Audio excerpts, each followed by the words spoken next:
when Kumar asked me to talk about it, I was stuck for a topic. So I was going to title it as Ramble. So it's going to be slightly better than Ramble. So then midway I decided to call it Meander. I wasn't sure whether the word can be used as a noun, but I checked in the dictionary. It says it's not very common to use it that way, but it's still acceptable as a noun.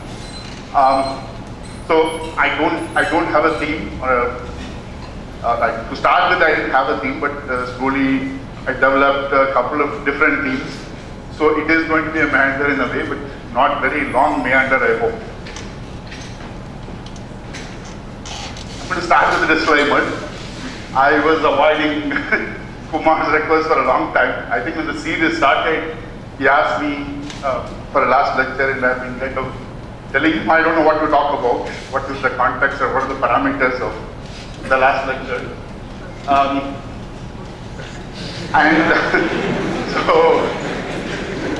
The problem was that I had read Randy Pausch's lecture. I knew as a computer scientist, I've read his papers, and for a while, this was not my area, but I read his papers, and for a while I lost track, and then suddenly one day I heard that he's passed away, but then I read his book about the last lecture, but there was a particular context, right? As most of you know, that he had cancer and he died, and before he died away, before he died, then he was called to give this lecture, and he took it up very enthusiastically, did a lot of things, summarizing all the things he did in his life. I wasn't sure that it made sense for me. I kind of started avoiding Kumar also for a while, but then I got busy. So then he had not been pursuing me, but recently when I called him about something about matrix, so I had no choice. He said, you give this lecture now, there is no other choice. So I had to agree. But the problem also for me was that I'm not good at talking about anything other than computer science. One-on-one, I can sit and chat with you in a coffee shop where there's no commitment. I can say things and then you can say things and then we can go away, but giving a lecture on something other than computer science is difficult. There's a funny anecdote. Al Pacino, I don't know how many of you might have seen his movie. He's a great actor. And once he was on TV, and this was a comedy show, and they asked him to do an improv. And he couldn't. I mean, he was just saying, give me a character. I can't do improv. I have to get into the character, so give me a character. Improv is all about, developing on your own. And he was really, I mean, it was not a joke, and he was really, kind of fighting it. I thought that was funny. I had actually seen that episode of his, I don't remember which comedy show it is. But, I'm no Al Pacino, but I'm really bad at giving lectures outside of this, so I was really worried about this. So, I decided, there's a quote by Yogi Berra. He says, if there is a fork on the road, take it. Yogi Berra is known for making such comments which are, which are true always in some sense, but they don't mean much if you have to apply it in real world.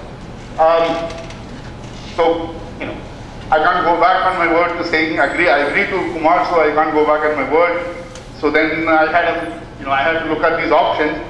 So one is, I said, other than computer science, I think I know teaching. So I said, I thought I'll talk about teaching. I'm a teaching practitioner. There's a lot of theory going on these days about, starting with Bloom's taxonomy, and there's some direct pedagogy. While I can talk about all of that, most of the time, as a teacher, I just practice teaching. Don't think about necessarily, formally approaching the subject. But I said I can still talk about teaching, so it's worth talking about it. So then, as usual, if you don't know something, you ask others. So I said I'll try both. So people often have to make non-deterministic choices. In the sense, you don't know which one is going to be the final decision. So I kind of said that, okay, I will think about teaching as a topic for today, but also ask others. So I kind of did both, and then I liked both. So I'm going to, as I said, talk about slightly different things. So briefly, I'll talk about teaching, and I anticipated that There are a lot of computer science students today, so I kind of talk about teaching in a way that they'll make sense out of it as well.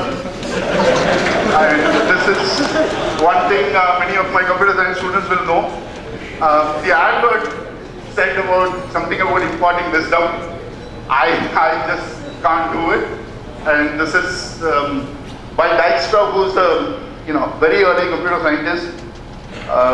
In 1950s, he did his PhD, and then in physics, it happened to be a computational problem. He worked on the mainframe, and while doing that, he discovered a lot of computer science. This was early days. Then he went ahead and did a PhD in computer science, and he contributed to a lot of domains within computer science. There are like 2-page papers written by him. It's kind of established the domain. He wrote a 2-page paper on distributed systems, saying these are the issues that you have to solve if you have to successfully build distributed systems, and they're being discussed today. I mean, those problems are hard problems, but so he's one of the reasons I like him. There are a lot of computer scientists, and many people talk about Turing, for instance. It's not that I don't like Turing; I respect him as well. But Turing was kind of before my generation. He has passed away, as many of you know. In the 50s, Dijkstra was still living when I was a student, and the other reason I liked Dijkstra was that Dijkstra was a teacher as well. And so he was a rigorous teacher, and he in fact wrote a paper. There's a paper worth reading for non-computer scientists as well. He wrote a paper called The Cruelty of Teaching Computer Science, and in 1960s. And one of the things he would point out was that a lot of students would come to his class thinking that they would become millionaires, and that was their goal. Because this is the early days of computer science, and people were inventing a lot of new things.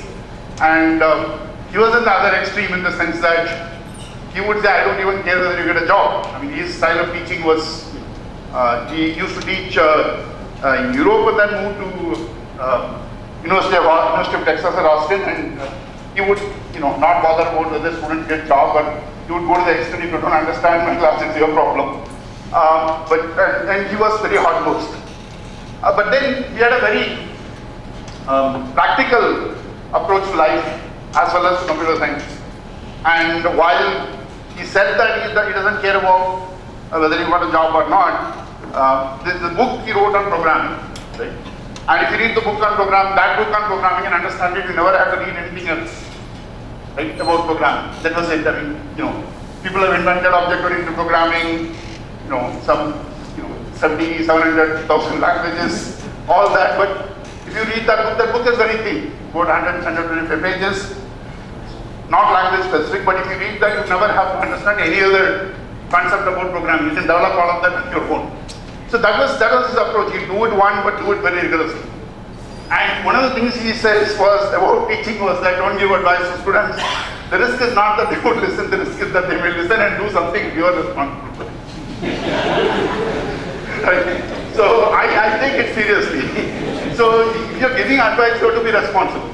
When I have my own saying which I throw at people's faces that advice is free, but unsolicited advice is cheap.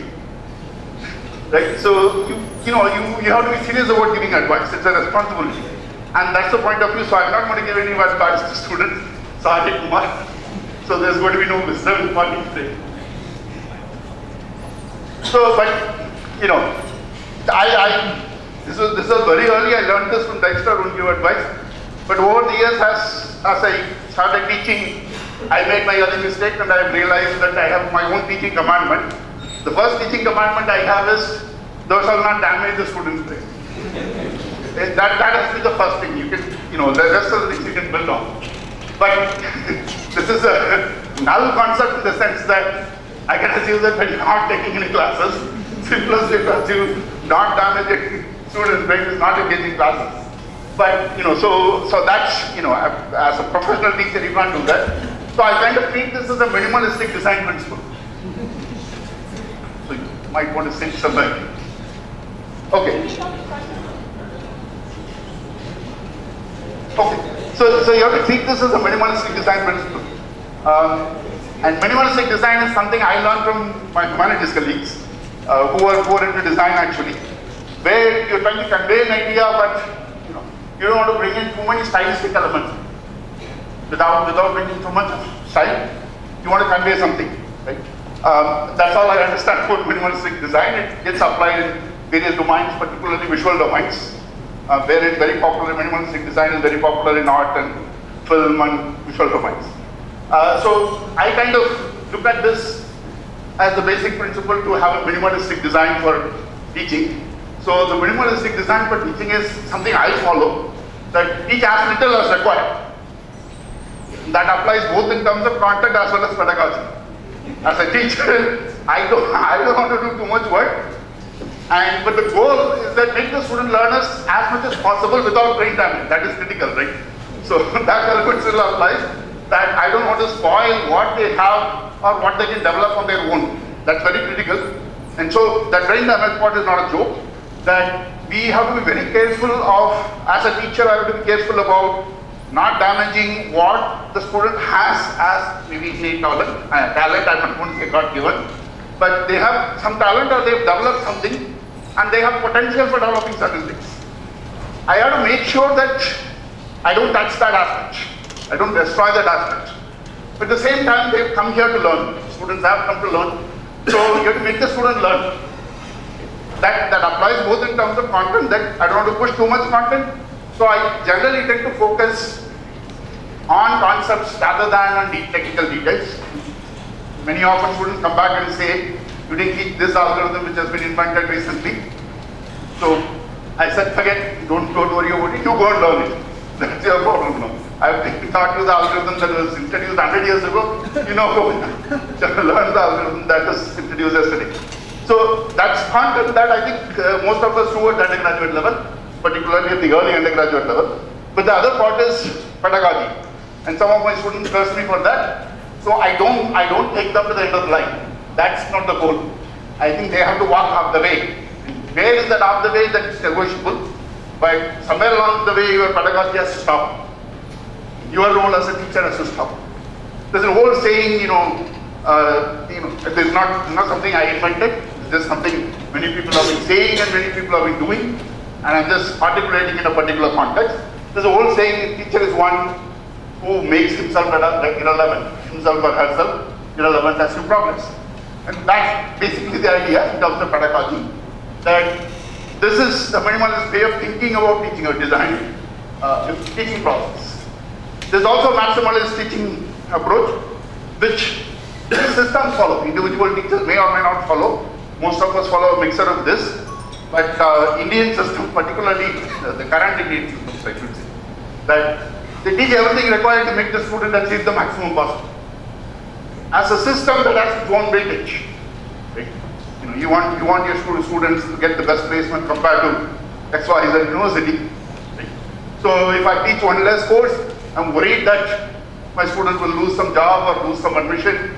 So basically, you're essentially saying put as much content into that 4 years or 5 years or the 2-year programs and learn them as much, make them learn as much as possible. But this is, so now I'm going to dive this a little bit into computer science. This is typical Mendelian conflict in terms of consistency versus completeness.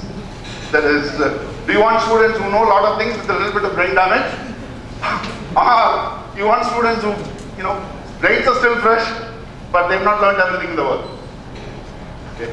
So that's a typical Mendelian conflict that gets applied in a lot of places wherever formal systems are. So I'm going to diverge a little bit and talk about sort of systems. I want to explain meander. Right? So this is not it's not going to get very tricky, very simple, couple of slides. So Gödel actually proved this result, that complex reasoning systems cannot be both sound, that means consistent, and complete. And complex systems was anything beyond arithmetic.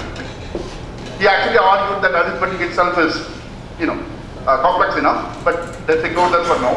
So anything beyond simple arithmetic is a complex system for reasoning. So, and the claim is that it cannot be both consistent and complete, so if you learn everything, you will be inconsistent. Because human beings are also complex reasoning systems. Otherwise, we become useless. If we are very simple reasoning systems, we become useless. So we are complex reasoning systems. Therefore, my argument, I'm kind of jumping the gun here. My argument is you have to apply this and make sure students are, consistent versus, complete. I'll come back to that. So just to explain this, what a sum system or a consistent system means is everything you prove in the system is actually true. Okay, that means you're not making any mistakes. On the other hand, in a complete system, everything that is true is actually can be proved or provable. If there exists a theorem, they'll prove that. So the claim by Lord Gödel is that you cannot achieve both in a system, unless the system is very simple. And the system becomes complex as soon as you introduce multiplication. So arithmetic with only addition is fine, but once you introduce multiplication, it becomes complex. Okay, why is this relevant here? As I said, that I'm trying to apply this. So exercises apply Gödel's theorem in design.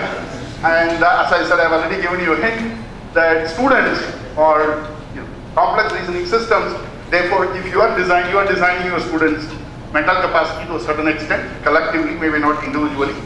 But the point is that since students are complex reasoning systems, or all humans are complex reasoning systems, you cannot try to get them to be complete and consistent. You have to give up one or both, and the choice is obvious for me, but not obvious for anybody. And particularly, our education system seems to be oblivious to that, and completeness is more preferred compared to consistency. But so that's, I'll leave you to think about this. So next turn. Okay. So I don't need the thinking part. I'm not going to say anything more about what per se, but what follows is also relevant to teaching, because I did ask others, and I asked students, so they've come up with this, and I'm going to present it in a way I find it suitable. But to ask others, so I said, these days everybody is talking about social media. I've tried and failed to be on social media in some senses, but I'm still on LinkedIn, which is a social media, as many of you know, for networking with your colleagues and so on. I posted a note on LinkedIn, the only social medium on which I'm still half active, in the sense that I absorb the content, but I don't post anything. Okay. So I sought comments from my former students. There's actually a group called BITS Alumni, and there's several hundred people of that. So I posted a note saying that the context, last lecture and so on. So I asked them to comment about teaching. The wording was deliberately ambiguous so that they can respond about my teaching or about the last lecture. And as I found out, the answers, some of them were answers for general about teaching, and some of them about my teaching, and some of them were answers about the last lecture. And I of course told them that I don't want in a general I like, I hate comments. Good teacher, bad teacher, that doesn't help in this context. But it turns out in social media, there are a lot of people just click the like button in language. Okay, so that brings us question about social media itself, but then not many responded, so that tells you I am out of tune in the crowd. So I went and started looking at why people are not responding. It turns out there's a whole bunch of mechanisms that can be designed to improve your responses. I said that's something I don't have the time to do in these days. So I said, leave it. But I found out every response was used. So I was happy about that. So the responses are sound, but I don't want completeness. Everybody is flooding me with responses which I don't want. Okay, so as I said, my preference is towards sound systems as opposed to complete systems. So the responses are useful. So what I'm going to do is walk through the responses in my own way. As I said, it's going to be turning around here and there, but this was my first course at BITS. I promised the student that I'll keep it anonymous and use it only in this context, so I'm not giving you names. So, students from my first course at BITS, so this kind of reveals that sometimes as a teacher, when I go to the class, I don't know what to expect. And for me, this happens every time I face a new audience. I go to a different school. I mean, I've taught at 3 different places formally. And before I became a formal teacher, I was teaching in non-formal scenarios for people who have missed out on school and then want to get a certificate +2 or whatever. And even before that, I've tutored people in my own community out of social obligations. So I made those mistakes. And one of those mistakes is every time I have a new audience, I don't know exactly what to expect from them. In this particular case, the data structures was being taught those days in the 3rd year, and I made some assumptions about what mathematics they know. And it turns out the mathematics I was talking about was completely not in the curriculum in BITS. And so there was a disconnect. So the student says, you are quite rigorous and abstract in your teaching, but I was completely lost. And I had my concern to you after one of the classes, and I could see the surprise on your face. I taught you so much in detail and immediately. And that's something all of us teachers do. That at the end of the class, somebody says, I don't understand, this is a surprise, because we think we have done our job, but our job, while our job is teaching, but the end outcome we want is learning. And that's always a disconnect. And this happened to me every time I changed audiences. The first time I taught in the very first class of mine was data structures for electronic circuits. And they have not done even the programming well. That was a surprise. And then when I changed schools, when I taught graduate programs, I went out of country and I had to teach somewhere else. All of this was a surprise. I remember teaching a intro to computer course for a large audience. In terms of curriculum, there was equivalent to the CP here. But what we were teaching were Word, Excel, and so on. The students were from bio, nursing, and so on. And so we had given some simple calculations on Excel, and then this is a lab exercise. They do something on Excel, and then next week there'll be a test. And since it's a I don't know 2,000 student class, everybody was conducting some lab sections, and the question is set centrally, and so the question was simple interest calculation in the test, and so we write this basically not calculating simple interest, but putting them in the spreadsheet Excel. You write the equation, Excel calculates all of these calculus. And at the end of the test, one student walks up to me, says that all the examples you showed me were only doing addition. Now you are asking me to do multiplication. Okay. For us, this may be surprising, but that was correct in some sense, because you're not asking them to do something unfamiliar. But I assume students at college would kind of not have this kind of problem. The students are all coming from a background where they only have to choose some 4-month courses in 7 years, right? And if you end up choosing 2 trigonometries and something else, maybe multiplication is not needed. I don't know. So, so the point is that it happens to me every time the audience changes, and that's something as teachers we don't always realize, that for different audience your assumptions may not work.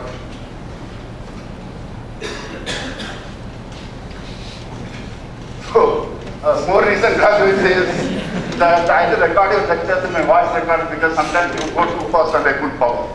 And this is something I have never learned, in the sense that I've been doing this mistake year after year. I've taught for, I don't know, 23, 24 years now, 17 years in BITS before that as well. But sometimes I get too excited and, start going fast. Before every lecture, I tell myself I should not do that. I plan for that 50 minutes, and after the end of the lecture, I come back and mark down my own mistakes. But still, I end up doing this mistake. Not every class perhaps, but this happens a lot. My students can attest to this, but I make this mistake a lot. So the point is, going back to teaching, you still have to learn every day. As a teacher, you have to learn still. Therefore, it's as a teacher also learning pedagogy also is something that you have to keep doing. There's no end to it. This is a project print. Grades apparently do matter either way. So the student says that the very first project he did was he got a B grade. He was just surprised because he was under the assumption all project grades are A. Right? And he was a good student. He was getting A in all the other courses. So he came to a project, was thinking that this will be an A grade, and at the end of the semester, of course, he admitted he didn't take it seriously because he made the assumption that all project grades are A. And so, that was a lesson to me as well, that I've been giving B's, C's, sometimes even NC's for projects. That was not due for me. And the student came, I remember the student well, and at the time also he came to me and told me that I deserve it, but I was surprised. Okay? So that was the learning that grades matter either way. The student who did several courses did also thesis with me. So, the one thing he appreciated was that the courses are different and you couldn't find anything that matches in the MOOC. And of course, some of the students find this out when they write the exam, that there's no content that is available on the website for which they can answer the question. And quite a few of my students, I used to allow laptops in open book exams, and most of my exams were open book. And there were students who download every lecture, every course of the same topic, and come with all that, and then they have to search a lot and figure out what matches. So they were doing keyword matching, and that was not a good idea. So very few students actually leverage the fact that I'm allowing a laptop versus the open book, and I also don't know what the advantage is, right? Using a laptop versus a book actually. So you can search faster, but then you're also tempted to put in more content in the laptop. If it's an open book exam, you only bring maybe your notes. But if I allow you the laptop, you bring in a lot more content, and you can search faster, but effectively the end result is the same. Okay, so I kind of put these two comments, but the second one is more important. In the final semester, he finished the thesis, he's finished all his coursework, and last semester he wanted to do an ambitious project. Okay, so he picked up, we discussed something, and he had some ideas before because he had done a thesis. So he picked up an ambitious project. And this is something I seriously believe in, that every project you pick up, there should be a probability of failure. Otherwise, it's not worth doing it. It may be ambitious to push it on students, but I tell them that the experience is worth it. There's a famous, dictum or whatever you want to call it, by Karl Popper, who's a scientist, philosopher of science. That's a scientist. There's a famous dictum by Einstein which says about scientific theories. Theory should be able to make predictions. I don't know whether I'm phrasing it correctly or not. Einstein's test for a theory, proposed theory, is that the theory should be